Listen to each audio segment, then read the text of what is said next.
This lecture is going to be a rapid fire of the high-yield diseases that we talk about in greater detail in the pediatric lectures. This video is intended to be used only for shelf studying for your surgical shelf. We're not going to go into great detail, we're not going to explain, so if you're studying for your step, skip this video, watch peds. If you are studying for your surgery shelf only, watch this video, take the highlights away. These diseases in this video are going to be the ones that are present immediately upon birth. Generally, you see them and you're like, wow, there's the disease, it's there. You don't have to wait. And it's usually going to be obvious when they have it, and if it's not immediately apparent, then it's apparent within the first day of life because they have the pathology from birth. We're just going to go through the different diseases one at a time. There's really no link here other than when you find them. The first is tracheoesophageal fistula. And this gets a little bit more complicated because you have some combination of atresia and fistula. And depending what's connected to what and what has the blind pouch, whether it's the proximal trachea, the distal tracheoesophagus to tracheoesophagus to trachea below, there's different variants. All I want you to know for surgical shelf is fistulas and atresia. The atresia means a blind pouch, and the one that matters is the one that comes from the mouth. It's totally blinded and does not connect to the stomach. There may be, this is the trachea, there may be a fistula between the trachea and the esophagus, proximal or distally, as it goes to the lungs. The idea is that there's multiple variants, there's atresias, and there are fistulas. See why this becomes important in just a second. The patient, the baby, is going to present with gurgling.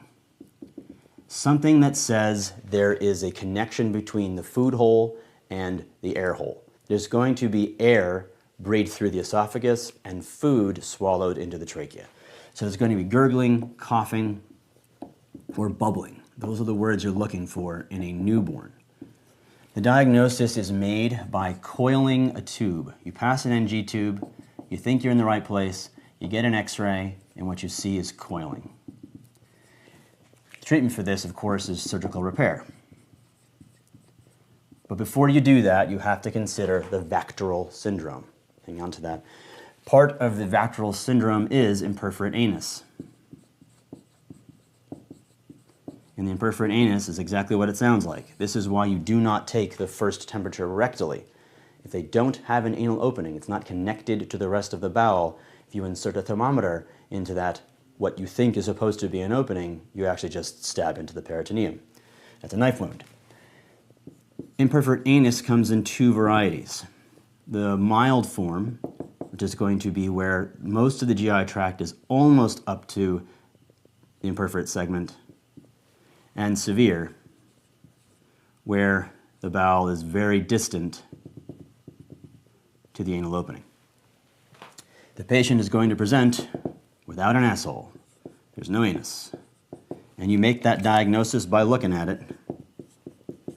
But you do need an x-ray to determine the severity. And that x-ray is not just any x-ray, not just a regular babygram, but instead it's going to be a cross-table x-ray. And that cross-table x-ray is going to tell you how bad it is. The treatment is surgical. But if it's mild, that is, they're very close together, you just fix it now. If it's severe, you want baby to grow a little bit so you've got more bowel to play with so that you can more easily connect it and have success. Since they're going to be incontinent of stool anyway, you do a colostomy and reverse it before toilet training.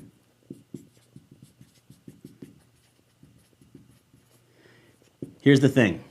TE fistula and imperforate anus are all part of Vactural, and we talk more about Vactural in the PEDS lectures.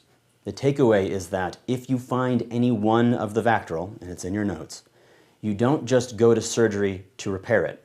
You first investigate for the other features of Vactural. Most importantly, do they have a tracheoesophageal fistula or an atretic portion? That is, can you intubate them? And you must also do an echocardiogram to find out if there are cardiac defects. Can they tolerate the surgery, or do they need another procedure first before you fix the imperforate anus. That's how the test is going to get you. If you see TE fistula or imperforate anus, look out for diagnostic steps for VACTERL before you proceed to surgery. The next three diseases are very commonly tested against each other, not because they are confusing, not because if you look at them you're not going to be sure what they are, but because the vignette sounds very similar.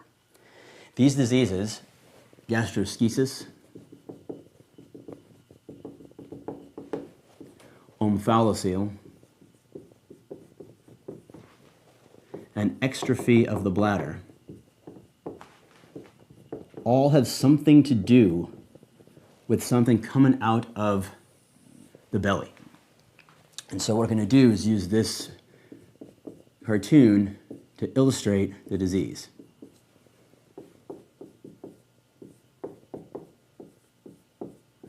This is baby.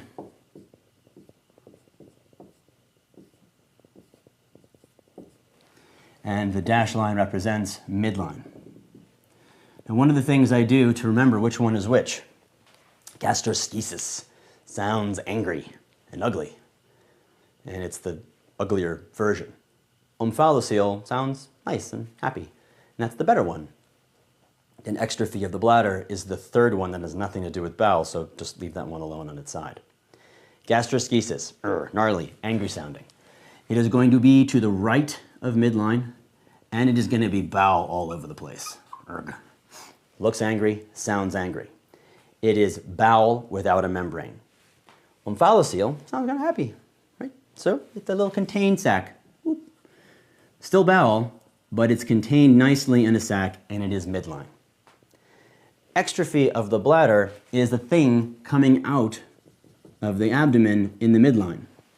And so you can see by pictographic representation, it'd be easy to just learn about omphalocele and exstrophy of the bladder and get them confused. Gastroschisis and omphalocele are both diseases of the bowel. Gastroschisis has no membrane, so there's going to be just loops of bowel all over the place. And it is found to the right of midline. Omphalocele has a membrane, and within the sac is bowel, but it's neatly contained, and it will be exactly at midline. The diagnosis is going to be made clinically. You literally just see it as baby comes out. And the treatment is with a silo. The idea here is that bowel is supposed to come out of the abdomen, rotate, and go back in embryology. In this case, it never came back in. But when you create a sterile silo, you essentially just turn a dial, and the bowel goes back in over time, and then you suture it shut. Doesn't matter which one it is, the silo is the treatment. So you can either be asked what's the diagnosis or how to manage. Exstrophy of the bladder, not surprisingly, is the bladder. And so there's not a membrane per se because it's the bladder and it's midline.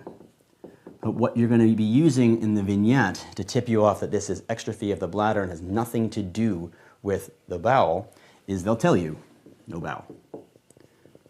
But if they don't, look for wet, shining, or red.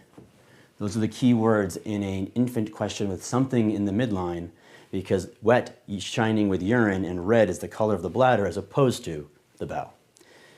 Exstrophy of the bladder is also a clinical diagnosis, but this is simply surgically repaired. The next disease is congenital diaphragmatic hernia. This happens either in the back, the posterior, which is called Bochdalek, or the anterolateral, or Gagny. There's a hole in the diaphragm, and bowel is allowed to come up into the chest. So what you're going to see in the patient is a scaphoid abdomen. Babies' bellies are usually protuberant, full of bowel. If instead all the bowel is in the chest, the abdomen is going to be scaphoid because there's nothing there. And if you listen to lung sounds, you're going to hear bowel sounds in the chest.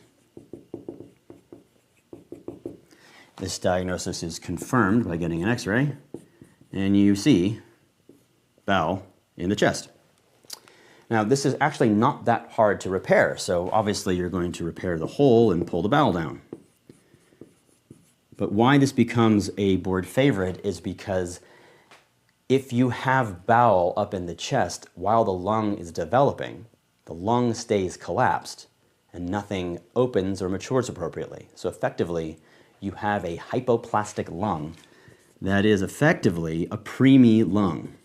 So the hypoplastic lung can cause problems for baby in the sense that they may need to be intubated and given surfactant in order to expand the lung that is hypoplastic and crushed by the bowel.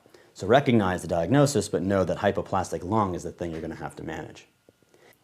We are going to finish with biliary emesis.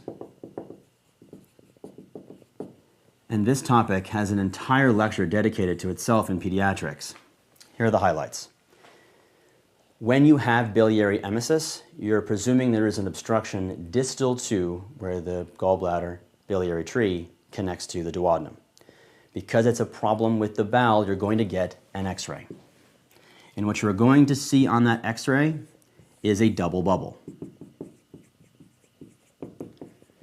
It is what is in addition to the double bubble that helps you separate which disease it is.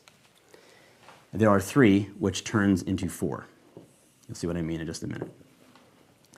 If you have a double bubble, and then you also have normal gas distally,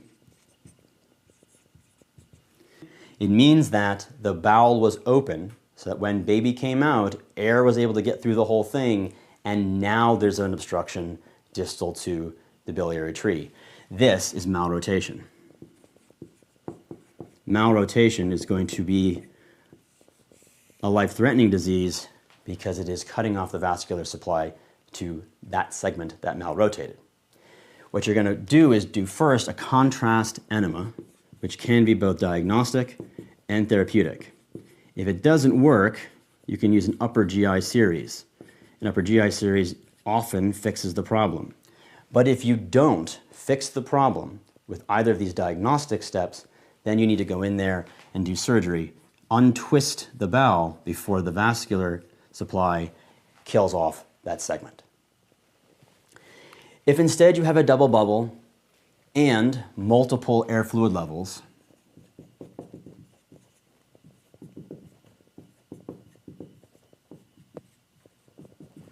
this is going to be intestinal atresia.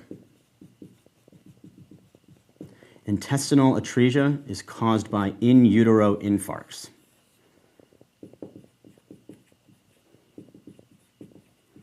The infarctic segments now do not recannulate, and therefore multiple areas along the way are obstructed. The way this happens is mom uses cocaine. It can happen other ways, of course, but this is what you really want to investigate to make sure that she doesn't do it with the next kid. The only answer for this child right now is to remove the intestines that have been atretic. If you remove too much, you end up with short gut syndrome.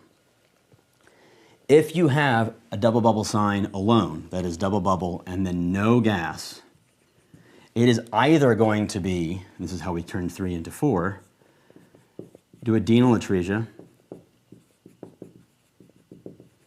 or annular pancreas. Duodenal atresia and annular pancreas are effectively the same disease because they have the same presentation, even though they are 2 very different genetic diseases. The answer for both is simply surgery. Okay, what we did was rapid fire. These are the diseases that are present on the first day of birth. You usually just notice them. Remember that tracheoesophageal fistula uses the coiling of the NG tube, and imperforate anus uses the cross-table X-ray to make the diagnosis and how bad it is. If you find either, do a echocardiogram to make sure they don't have a problem with their heart as well, Vacral syndrome. Gastroschisis, angry sounding, angry looking. Bowel, no membrane, right of midline. Omphalocele, happy sounding. Membrane, midline, bowel. Exstrophy of the bladder, something in the midline that's red, shiny, and wet. Silos for gastroschisis and omphalocele, surgical repair for the bladder.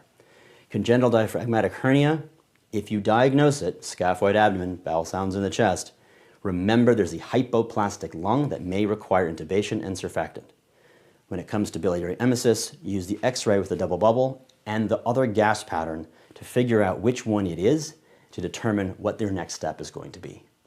That's PEDS, hours to days. Become a better doctor. Subscribe now to get access to our premium content.